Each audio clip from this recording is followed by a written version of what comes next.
அன்பிற்கினிய சகோதர சகோதரிகளே, ஜெபமாலை அன்னையனுடைய அன்பு பக்தர்களே, தமிழிலே அன்னை மரியாவை கதாநாயகியாகவும் யோசேப்பை கதாநாயகனாகவும் கொண்டு ஒரு காவியம் எழுதப்பட்டிருக்கிறது. எவ்வளவு பேருக்கு அந்த காவியத்தின் பெயர் தெரியும் என்று தெரியவில்லை. கேள்விப்பட்டிருக்கீங்களா? அதனுடைய ஆசிரியர் வீரமாமுனிவர். அந்த புத்தகத்தின் பெயர் தேம்பாவணி. வீரமாமுனிவர் எழுதிய தேம்பாவணியின் கதாநாயகன் சூசையப்பர், கதாநாயகி அன்னை மரியா. நம்ம எல்லாருக்குமே சினிமாலாம் நல்லா இன்ட்ரெஸ்டாக பார்ப்போம். அதில் கதாநாயகனுக்கு ஒரு அறிமுகம் என்று இருக்கும், கதாநாயகிக்கென்று ஒரு அறிமுகம் இருக்கும். அதே மாதிரி தான் வீரமாமுனிவர் எழுதிய தேம்பாவணியிலும் அன்னை மரியாவை முதலாக வீரமாமுனிவர் இப்படித்தான் அறிமுகம் செய்வார். அந்த அறிமுகத்தோடு நாமும் இந்த சிறிய சிந்தனைக்குள் நுழைவோம். அருளாகி, அகமாகி, அகிலாகி, அழகாகி, அழியாத அழகியாகி, பொருளாகி, புறமாகி, புனிதமாகி, பண்பாகி, அன்பாகி, அறிவாகி, ஒளியாகி, மொழியாகி, வழியாகி, விழியாகி, விரிவான விளக்காகி, துளியாகி, பலவாகி, அரசியாகிய எம் அன்னையே உம் புகழ் வாழ்க. மரியே வாழ்க. எவ்வளவு ஒரு அழகான கவிதை அன்னை மரியாவை பற்றி. இன்று நாம் அனைவரும் இந்த அன்னையை எப்படி விண்ணுக்கும் மண்ணுக்கும் அரசியாக திகழ்கிறார் என்பதை சில மணி துளிகள் சிந்திக்கவிருக்கிறோம். ஆண்டவர் இயேசு கிறிஸ்துவின் அரசர் என்பது நமக்கெல்லாம் தெரியும். ஏனென்றால் ஆண்டின் பொது காலத்தின் கடைசி வாரத்தை கிறிஸ்து அரசரனுடைய ஞாயிறாக நாம் அனைவரும் சிறப்பிக்கிறோம். ஆனால் அன்னை மரியா திருவிவிலியத்திலே எங்காவது அரசியாக தன்னை முடிசூட்டி கொண்டிருக்கிறாரா, அல்லது ஆண்டவர் இயேசு கிறிஸ்து அவரை அரசியாக்கி இருக்கிறாரா என்ற சிந்தனை நமக்கு எல்லாம் பல வேளைகளிலே எழும். ஆனால் எப்படி அன்னை மரியா அரசியாக முடிசூட்டப்பட்டார், எப்படி விண்ணுக்கும் மண்ணுக்கும் நம் அனைவருக்கும் அன்னை மரியா அரசியாக திரு அவையால் தரப்பட்டிருக்கிறார் என்பதைத்தான் இன்று நாம் சிந்திக்க போகிறோம். அப்படி என்றால் இந்த அரசியின் குணநலன்கள் என்ன, இவர் எப்படிப்பட்டவர், எப்படிப்பட்ட அரசாட்சிக்குரிய அரசியாக இவர் இருக்கிறார் என்பதை நாம் அனைவரும் முதலிலே அறிந்து கொள்ள வேண்டும். எப்போ கதை சொன்னாலும் இப்போலாம் நான் ஒரு வார்த்தை சொல்லிடுறது, நம்ம எல்லாருக்கும் தெரிந்த கதை. ஏன்னா வரை 3 கள்வர்கள் பிடித்து கொண்டார்கள். திருடன் 3 பேர் பிடிச்சிட்டான். கள்வர்கள்லாம் கூட தமிழ் பிள்ளைங்களாம் தெரியாது. 3 திருடன் பிடிச்சிட்டான். திருடர்கள் பிடித்து விட்டு அந்த அரசியிடம் இருந்த எல்லா நகைகளையும் கொடுங்கள் என்று சொன்னார். அரசியும் ஒவ்வொன்றாய் தன்னுடைய நகையெல்லாம் கலட்டி கொடுத்து கொண்டே இருந்தார். கடைசியாக அவர் அணிந்திருந்த மோதிரத்தையும் கொடுங்கள் அப்படின்ன உடனே அப்போதான் ஒரு திருடன் பார்க்குறான் மோதிரத்தை. அவங்க அந்த நாட்டோடைய அரசி. உடனே அவன் சொன்னான், இந்த அம்மாவை நம்ம கொல்லாமல் விட்டுட்டா கண்டிப்பாய் நம்ம 3 பேரையும் தேடி கண்டுபிடிச்சி கொன்றுவாங்க, அதனால் இவர்களை நாம் கொன்று விடுவோம் அப்படின்னு சொல்லி அவங்களுக்குள்ளே ஒரு சின்ன டிஸ்கஷன் நடக்குது. அப்போ அந்த வழியாக சென்ற 3 வேடர்கள் இவர்கள் டிஸ்கஷனை பார்க்குறாங்க. அங்கே நிற்கிற ஒரு பெண்ணை பார்க்கிறார்கள். உடனே அந்த 3 வேடர்களும் அவர்களோடு போராடி அந்த பெண்ணை மீட்கிறாங்க. மீட்ட உடனே தான் தெரிகிறது அவர் அந்த நாட்டினுடைய அரசி அப்படின்னு சொல்லி. உடனே அவரை கொண்டு அரண்மனையிலே சேர்ப்பிக்கிறார். உடனே அந்த அரசியானவர் அந்த 3 வேடர்களையும் பார்த்து சொல்லுகிறார், என்னுடைய உயிரையே காப்பாற்றியிருக்கிறீங்க, எனக்கு மீண்டும் உங்களால் தான் உயிர் கிடைத்திருக்கிறது, அதனால் உங்கள் 3 பேருக்கு என்ன வேணுமோ கேளுங்க, நான் தர்றேன் அப்படின்னா. முதல்ல ஒருத்தன் வந்தான், எனக்கு 1000 பொற்காசுகள் வேண்டும் அப்படின்னார். உடனே அவருக்கு 1000 பொற்காசுகள் தரப்பட்டன. இரண்டாவது ஒருவர் வந்தார், எனக்கு 100 ஏக்கர் நிலம் வேண்டும் என்று சொன்னார். அவருக்கு 100 ஏக்கர் நிலம் தரப்பட்டது. மூன்றாவதாக ஒருவர் வந்தார், சொன்னார், அரசியே மழைக்காலம் முடிந்தவுடனே ஒரு முறை எங்களுடைய வீட்டிற்கு வந்து நீங்கள் சாப்பிட்டுட்டு போனோம். மூணாவது என்ன சொன்னாரு?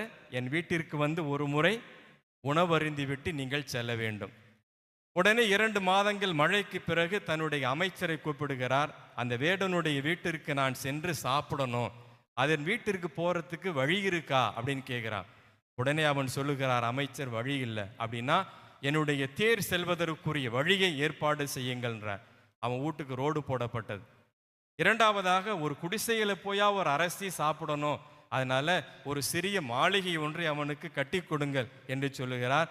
அந்த வேடனுக்கு ஒரு சிறிய மாளிகை கட்டித்தரப்படுகிறது. கடைசியாக ஒரு வீட்டிற்கு செல்கிறார். உணவருந்து செல்வதற்கு முன்பாக சும்மா போய் சாப்பிட்டுட்டா வர முடியும், அதனால அவருக்கு ஏதாவது கொடுக்கணும் அப்படின்னு சொல்லி நிறைய பரிசு பொருட்களை எல்லாம் எடுத்து சென்று அவனுக்கு கொடுத்து விட்டு அவரை வீட்டிலே உணவருந்தினார். கடைசியாக திரும்பி வருகிற பொழுது சொன்னார், இதற்கு மேலும் உனக்கு எதுவும் தேவை என்றால் என்னிடம் தயங்காமல் கேள் என்று. அன்பிற்குரியவர்களே, இதே மனநிலையோடு அன்னை மரியாவை நாம் வரவேற்றால் கண்டிப்பாய் அவருடைய ஆட்சியின் அரசில் நாம் அனைவரும் நிறைய பரிசுகளையும் நிறைய பலன்களையும் பெறுவோம் என்பதைத்தான் நாம் இன்று சிந்திக்கவிருக்கிறோம். அன்னை மரியா விண்ணுக்கும் மண்ணுக்கும் மட்டுமல்ல அரசி, நம் ஒவ்வொருவருக்கும் அரசி, நம்முடைய இல்லத்திற்கு அரசி, நம்முடைய உள்ளத்திற்கு அரசி.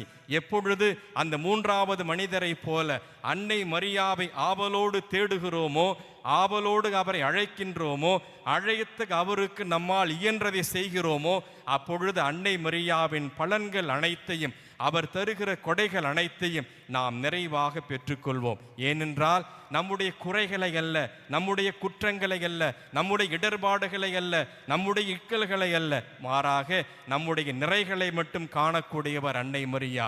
நமக்கு அருளுக்கு மேல் அருளையும் ஆசிரியருக்கு மேல் ஆசிரியம் அபரிவிதமாக பொழிவதற்கு காத்திருப்பவர் அந்த அன்னை மரியா.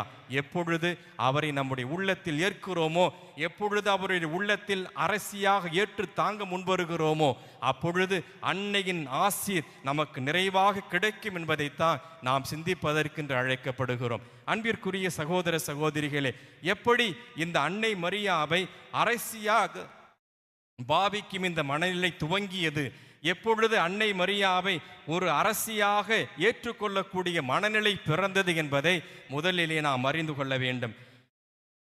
கிறிஸ்தவம் வளர்ந்த பொழுது நிறைய பெண் தெய்வங்கள் கிரேக்கத்திலும் யூதர்கள் மத்தியிலும் ரோமையிலும் இருந்தது. அந்த பெண் தெய்வங்களுக்கு மத்தியிலே அன்னை மரியாவையும் ஒரு பெண் தெய்வமாக வழிபட வேண்டும் என்ற எண்ணம் கிறிஸ்தவர்களுக்கு வந்தது. அதற்கு உதாரணமாக கிரேக்கத்திலே டெமெட்டர் என்ற ஒரு பெண் தெய்வம் உண்டு. அதே மாதிரி ரோம் நகரிலே சிபில் என்ற ஒரு பெண் தெய்வம் உண்டு. எபேஸ் நகரிலே டயானா என்ற ஒரு பெண் தெய்வம் உண்டு. ஈஜிப்திலே ஐஸ் என்ற ஒரு பெண் தெய்வம் உண்டு. இந்த பெண் தெய்வங்களோடு போட்டியிடக்கூடிய ஒரு பெண்ணை ஒரு அரசியாக நாம் வழிபட வேண்டும் என்ற எண்ணம் தொடக்க கால திருகபையில் இருந்த கிறிஸ்தவர்களுக்கு உதயமானது. அந்த உதயத்தினுடைய உண்மைதான் அன்னை மரியா அரசியாக உருவெடுக்கிறார். அந்த அரசியாக உருவெடுத்த அன்னை மரியாவிற்கு இந்த தெய்வங்களை போன்றோ அல்லது இந்த உலகில் பார்க்கிற அரசிகளை போன்றோ ஒரு ஆளுமை கிடையாது. மாறாக நம்முடைய அன்னை ஒரு தியாகத்தின் அன்னை, நம்முடைய அன்னை வீரத்தின் அன்னை, நம்முடைய அன்னை ஒரு சாட்சிய வாழ்வின் அன்னை. ஆதலால் தான் 4ஆம் நூற்றாண்டிலிருந்தே நம்முடைய அன்னையை அரசியாக்கி அழகு பார்த்தனர் கிறிஸ்தவ மக்கள். இருப்பினும் 12ஆம் நூற்றாண்டில் தான் அன்னைக்கு முடிசூட்டி அழகு பார்க்கும் பழக்க வழக்கம் நம்மிடையே ஏற்பட்டது. 14ஆம் நூற்றாண்டு முதல் தான் ஆண்டவர் இயேசு கிறிஸ்துவும் அன்னை மரியாவும் அருகில் இருந்து அமர்கின்ற படங்கள் எல்லாம் முதலிலே வெளியிடப்பட்டன. 1954ஆம் ஆண்டை அன்னை மரியாவின் ஆண்டு என்று சொல்லி அன்றைய திருத்தந்தை 12ஆம் பத்திநாதர் அறிவித்தார். அந்த ஓராண்டு முழுவதும் நிறைய மக்கள் கிறிஸ்தவர்களாக மதம் மாறினார்கள். மேலை நாடுகளிலே நிறைய மக்கள் ஆலயத்திற்கு வருவதற்கு ஆரம்பித்தார்கள். நிறைய பேர் அன்னையின் பக்தர்களாக மாறினார்கள். இவற்றை கண்ட திரு அவையினுடைய பல தலைவர்கள் திரு தந்தையிடம், இந்த ஆண்டை முன்னிட்டு அன்னை மரியாவை நாம் உண்மையிலேயே விண்ணுக்கும் மண்ணுக்கும் அரசி, ஏனென்றால் நிறைய மக்களுடைய மனமாற்றத்திற்கு அன்னை உதவி இருக்கிறார். அதனால் இந்த ஆண்டு முதற்கொண்டு அன்னை மரியாவை நாம் மின்னுக்கும் மண்ணுக்கும் அரசியாக கொண்டாட வேண்டும் என்று சொல்லி பணித்தார்கள். ஆதலால் 1954ஆம் ஆண்டு அக்டோபர் மாதம் 11ஆம் நாள் திருத்தந்தை 12ஆம் பத்திநாதர் ஆத் சேலி ரேஜினும் என்ற ஒரு கடிதத்தை வெளியிட்டார். அந்த கடிதத்தின் வழியாக அன்னை மரியா விண்ணுக்கும் மண்ணுக்கும் அரசி என்று பிரகடனப்படுத்தினார். அன்று முதற்கொண்டுதான் நாம் அன்னையை விண்ணுக்கும் மண்ணுக்கும் அரசியாக போற்றி புகழ்ந்தேற்றி வருகிறோம். இது ஏதோ வரலாற்றில் மட்டும் தொடங்கி வரலாற்றில் மட்டும் நிகழ்ந்த ஒரு நிகழ்வல்ல, மாறாக திருவிவிலியத்திலேயே அன்னை மரியா விண்ணுக்கும் மண்ணுக்கும் அரசு என்று மறைமுகமாக சுட்டி காட்டப்பட்டிருக்கிறது. அதன் ஒரு பகுதியைத்தான் இன்றைய நற்செய்தி வாசகத்திலே நாம் வாசிக்க கேட்டோம். லூக்கா நற்செய்தி அதிகாரம் 1 இறைவாக்கி 32 33 குறிப்பாக அதிலே அவர் பெரியவராயிருப்பார், யாக்கோப்பின் குலத்தின் மீது ஆட்சி செலுத்துவார், தாவீதின் அரியணையில் அமர்வார். மரியே வாழ்க, தாவீதின் அரியணையில் அமர்வார். ஆண்டவர் இயேசு கிறிஸ்துவை பற்றிய முன்னறிவிப்பிலே ஆண்டவர் இயேசு தாவீதின் அரியணையில் அமர்வார் என்று சொல்லப்பட்டிருக்கிறது. அப்படி என்றால் ஆண்டவர் இயேசுவை பெற்றெடுத்த அன்னை மரியாவும் ஒரு அரசியாக மட்டும்தான் இருந்திருக்க வேண்டும். ஏனென்றால் ஆண்டவர் இயேசு தாவீதின் அரியணையில் அமர்ந்து ஆட்சி செய்ய போகிறார் என்றால் அவரை ஈன்றெடுத்த அன்னையும் ஒரு அரசியாகத்தான் இருக்க வேண்டும். இதைத்தான் இன்னொரு இடத்திலேயும் லூக்கா நற்செய்தி அதிகாரம் 1 இறைவாக்கியம் 43 நாம் படிக்கிறோம். எப்பொழுது அன்னை மரியா தன்னுடைய உறவினரான எலிசபெத்தை சந்திப்பதற்காக சென்ற பொழுது எலிசபெத்து அன்னை மரியாவை பார்த்தவுடனேயே என் ஆண்டவரின் தாய் என்னிடம் வர நான் வாய்ப்பு பெற்றது எப்படி என்று சொல்லுகிறார். அதாவது ஆண்டவர் அரசனுடைய அன்னை என்னை காண்பதற்கு வருகிறாரே என்று பேருவகை கொள்கிறார். ஆகவே இந்த 2 இடங்களை விவிலிய அறிஞர்கள் எல்லாம் அன்னை மரியா விண்ணிற்கும் மண்ணிற்கும் அரசியானவர் என்பதை விவிலிய அறிஞர்கள் மறைமுகமாக சுட்டி காட்டுகிறார்கள். இதைத்தான் விவிலியத்தின் பல இடங்களிலே நாம் பார்க்கிறோம். இதற்கு முன் உதாரணமாக எசேயா இறைவாக்கின் எழுதிய புத்தகம் அதிகாரம் 9 இறைவாக்கியம் 6 மற்றும் 7 நாம் படிக்கிறோம். ஆட்சி பொறுப்பு அவர் தோள் மேல் இருக்கும், அவர் அமைதியின் அரசர் என்று அறிவிக்கப்படுகிறது. அந்த அமைதியின் அரசரை ஈன்றெடுத்ததால் நம்முடைய அன்னையும் அரசியாகிறார். அந்த அமைதியின் அரசரை இந்த உலகத்தில் வருவதற்கு ஒரு வழியாய் அன்னை திகழ்ந்ததால் அன்னை மரியாவும் அரசியாக விண்ணுக்கு மண்ணுக்கும் ஆக்கப்பட்டிருக்கிறார். இதைத்தான் பவுலடியார் தீமோத்தேயுவுக்கு எழுதிய முதல் திருமடல் அதிகாரம் 6 இறைவசனம் 15 சொல்லுவார். கடவுள் ஒருவரே வேந்தர், அரசருக்கெல்லாம் அரசர், ஆண்டவருக்கெல்லாம் ஆண்டவர். ஆதலால் அரசரும் ஆண்டவரும் கடவுளுமாகி ஆண்டவர் இயேசுவை ஈன்றெடுத்த அன்னை மரியாவும் ஒரு அரசியாக மட்டும்தான் இருக்க முடியும். இதைத்தான் திருவெளிப்பாட்டு புத்தகத்திலே புனித யோவான் சொல்வார். இயேசு அரசருக்கெல்லாம் அரசர், ஆண்டவருக்கெல்லாம் ஆண்டவர் என்று சொல்வார். ஆக அரசராய் ஆண்டவராய் இருந்த இறைவனை பெற்றெடுத்ததால் அன்னை மரியாவும் அரசியாக மாறியிருக்கிறார். அன்னை மரியாவினுடைய ஆட்சி ஏதோ இந்த மண்ணுலக ஆட்சியை போன்று செல்வ செருக்கோடும் மேனு மிழுக்கோடும் வாழ்வதல்ல, மாறாக ஏழைகளின் சார்பாய், அனாதைகளின் சார்பாய், தேவைகள் இருப்போரின் சார்பாய் இருக்கின்ற ஒரு அரசாட்சி என்பதை நாம் அறிந்து கொள்ள வேண்டும். அன்னை மரியாவை அரசியாக ஏற்றுக்கொள்வதற்கு முன்பாக ஆண்டவர் இயேசு கிறிஸ்துவை நாம் அரசராக ஏற்றுக்கொள்ள வேண்டும். அப்படி ஏற்றுக்கொண்டால்தான் அன்னை மரியும் விண்ணுக்கும் மண்ணுக்கும் அரசி என்ற உண்மையையும் நம்மால் உணர்ந்து கொள்ள முடியும். அப்படி என்றால் ஆண்டவர் இயேசு கிறிஸ்து எத்தகைய ஒரு அரசை நிறுவுவதற்கு விரும்பினார், ஆண்டவர் இயேசு கிறிஸ்துவினுடைய அரசின் தன்மை என்ன என்பதை நாம் அறிந்து கொள்ள வேண்டும். யோவான் நற்செய்தி அதிகாரம் 18 இறைவாக்கியம் 36 எப்பொழுது பிலாத்து ஆண்டவர் இயேசு கிறிஸ்துவை நோக்கி நீர் அரசன் தானா என்ற கேள்வி எழுப்புகிறார். அப்பொழுது ஆண்டவர் இயேசு கிறிஸ்துவோ என் அரசு இவ்வுலக அரசை போன்றது அல்ல, என் அரசு இவ்வுலக அரசை போன்றது அல்ல. இந்த உலக அரசுகள் வேண்டுமானால் வெற்றிக்காக போராடலாம், இந்த உலகின் அரசுகள் வேண்டுமானால் திறமைக்காக அல்லது உலக செல்வத்துக்காக போராடலாம். ஆனால் என்னுடைய அரசு இத்தகைய அரசு அல்ல. அப்படி என்றால் மத்தேயு நற்செய்தி அதிகாரம் 28 அதிகாரம் 20 இறைவாக்கியம் 28 நாம் படிக்கிறோம். அதிலே மானிட மகன் தொண்டு ஏற்பதற்கு அல்ல, மாறாக தொண்டு புரிவதற்கும் பலருடைய மீட்புக்காக தன் உயிரையும் கொடுக்கவுமே வந்தார். அப்படி என்றால் ஆண்டவர் இயேசு கிறிஸ்துவின் அரசு தொண்டு புரிவதற்கான அரசு. ஆண்டவர் இயேசு கிறிஸ்துவனுடைய அரசு தியாகத்தின் அரசு. ஆண்டவர் இயேசு கிறிஸ்துவின் அரசு ஏழைகள் உயர்வடைய வேண்டும் என்று விரும்பிய அரசு. இந்த ஒரு அரசில் தான் அன்னை மரியாவும் அரசியாக வீற்றிருக்கிறார். அப்படி என்றால் அன்னை மரியா அரசி என்றால் அவர் ஆண்டவர் இயேசு கிறிஸ்துவை இந்த உலகிற்கு நமக்கு தந்ததால், ஆண்டவர் இயேசு கிறிஸ்துவுக்கு மனு உரு தந்ததால் நாம் அவரை அரசியாக பாவிக்கிறோம். அன்னை மரியா அரசி என்றால் மீட்பராம் ஆண்டவர் இயேசு கிறிஸ்துவோடு துவக்க முதல் கடைசி வரை தோள் கொடுத்து அவருடைய துயரிலும் வேதனைகளும் துன்பத்திலும் அவருக்கு ஆறுதலாய் தேறுதலாய் இருந்ததால் தான் அன்னை மரியாவை நாம் அரசியாக பாவிக்கிறோம். அன்னை மரியா அரசி என்றால் நம்பிக்கை வாழ்வின் நங்கூரமாய் எத்தகைய இடர்பாடிலும் இன்னலிலும் இறைவன் என்னோடு இருக்கிறார் என்று அசைக்க இயலாத ஆழமான நம்பிக்கை கொண்டிருந்ததால் அன்னை மரியாவை நாம் அரசியாக கொண்டாடுகிறோம்.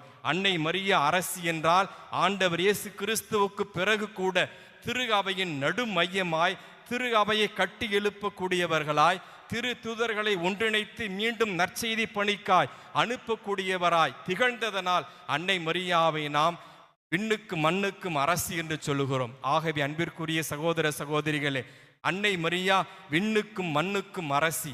ஏனென்றால் ஆண்டவர் இயேசு கிறிஸ்துவோடு இணைந்து வாழ்ந்தார். ஆண்டவர் இயேசு கிறிஸ்துவை இந்த உலகிற்கு ஈன்றார். எல்லா நிலையிலும் ஆண்டவர் இயேசுவோடு இருந்தார். நாமும் அந்த அரசின் மக்களாய் மாற வேண்டும் என்றார். நாமும் ஆண்டவர் இயேசு கிறிஸ்துவனுடைய அரசிலும் அன்னை மரியாவினுடைய அரசிலும் உரிமை குடிமக்களா மகிழ்வோடு நுழைய வேண்டும் என்றால் நம்முடைய வாழ்வு முழுவதும் ஆண்டவருக்கு இணைந்த ஒரு வாழ்வாக மாற வேண்டும். எல்லா நிலையிலும் வேதனைகளும் சோதனைகளும் துன்பத்திலும் துயரத்திலும் கடவுள் என்னோடு இருந்து என்னை வழிநடத்துவார் என்ற ஆழமான நம்பிக்கை அன்னை மரியாவை போன்று நமக்கும் இருக்க வேண்டும். எப்பொழுது அந்த உறுதியான நம்பிக்கையோடு நாம் ஆண்டவரை அணுகி வருகிறோமோ அப்பொழுது தான் அன்னை மரியா பெற்றுக்கொண்ட அத்தனை கொடைகளும் நமக்கும் கிடைக்கும். நாமும் ஆண்டவரின் உரிமை மக்களாக மாற முடியும். நாமும் அந்த உரிமை மக்களாய் மாற வேண்டும் என்றால் திரு அவையின் உண்மையான சீடர்களாய் மாற வேண்டும். திரு அவைக்கு நம்மால் இயன்ற உதவிகளை செய்ய வேண்டும். நம்முடைய ஜெபத்தின் வழியாகவும் நம்முடைய ஆறுதலான வார்த்தைகள் வழியாகவும் தேவையில் இருக்கும் திரு அவையின் அங்கத்தினர்கள் அனைவரையும் தாங்கக்கூடிய மக்களாக அன்னை மரியாவை போல மாற வேண்டும். ஏனென்றால் ஆண்டவருடைய தூதருடைய வாழ்த்துரை கேட்டவுடனேயே அன்னை மரியா சோம்பி திரியவில்லை. மாறாக தன்னுடைய உறவினரான எலிசபெத்தை சந்திப்பதற்காக அந்த நாட்களிலேயே 56 மைல்கள் கடந்து சென்றார் அன்னை மரியா. மலை நாட்டில் இருந்த ஒருவருக்கு உதவ வேண்டும் என்று ஆர்வம் அவருக்கு இருந்தது. யோவான் நற்செய்தி அதிகாரம் 2 நாம் படிக்கிறோம். எப்பொழுது கானாவூர் திருமணத்திலே மக்கள் தேவைகள் இருப்பதை உணர்ந்தார்களோ உணர்ந்த உடனேயே அன்னை மரியா தன்னுடைய மைந்தனையை புதுமை செய்வதற்கு தூண்டுகிறார். ஆகவே நாமும் நம்மோடு இருப்பவர் தேவைகள் இருப்பதை அறிந்து உதவுகிற பொழுது அன்னை மரியாவின் அரசிலே நல்மக்களாய் நாமும் வாழ முடியும். ஆகவே அன்னை மரியாவை விண்ணுக்கும் மண்ணுக்கும் அரசியாக விழா கொண்டாடி மகிழும் இந்த நன்னாளிலே நாமும் அந்த அரசின் மக்களாய் மாறுவதற்கு அழைக்கப்படுகிறோம். அன்னை மரியாவை போன்று ஆண்டவரின் உடனிருப்பை ஒவ்வொரு நாளும் நம்முடைய உள்ளத்திலும் இல்லத்திலும் வாழ்விலும் வளர்ச்சியிலும் கண்டுகொள்ள வேண்டும். ஆண்டவர் இயேசு கிறிஸ்துவின் மீது அன்னை மரியா கொண்டிருந்த ஆழமான அசைக்க இயலாத நம்பிக்கை நமக்கு வேண்டும். அன்னை மரியாவை போன்று தேவைகள் இருப்போரை தேடி சென்று உதவுவதற்கு நல் மனம் நமக்கு வேண்டும்.